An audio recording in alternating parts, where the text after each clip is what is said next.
नमस्कार जय जगन्नाथ आंतर्जातीय महिला दिवसर अजस्र शुभेच्छा एवं अभिनंदन आपण मानक तेबे केवल आज गोटे दिन जे महिला मानक निमंते उद्दिष्ट यहाँ पूरा पूरी भूल कथा 365 दिन माने प्रतिटी दिन प्रतिटी मुहूर्त महिला निमंते उत्सर्गीकृत होता है। नारी से ही सृष्टि एवं से ही विलयर प्रमुख कारण साजि थाए। नारी बिना सृष्टिटी असंपूर्ण अटे।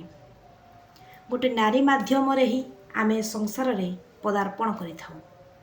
से आमको जन्म दिए, आमर लालन पालन करे, आमर जत्न निए एवं दरकार पड़िले आमको सुरक्षा मध्य प्रदान करिथाए।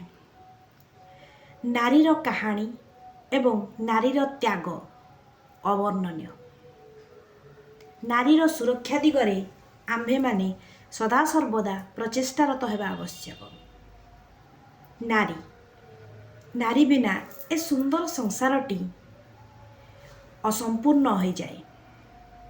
तेणु आज यही दिन रे आमे माने ए शपथ नेवा दरकार जे प्रत्येक दिन प्रति मुहूर्त रे आमे माने आम चतुर्पार्श्व तथा आम आखपाखरे थिबा जेते भी आमे महिला मानू देखुचंती जो नारी मानू आमे भेटुचंती समस्तंकर सुरक्षा समस्तंकर सम्मान प्रति आमे यत्नवान होबा।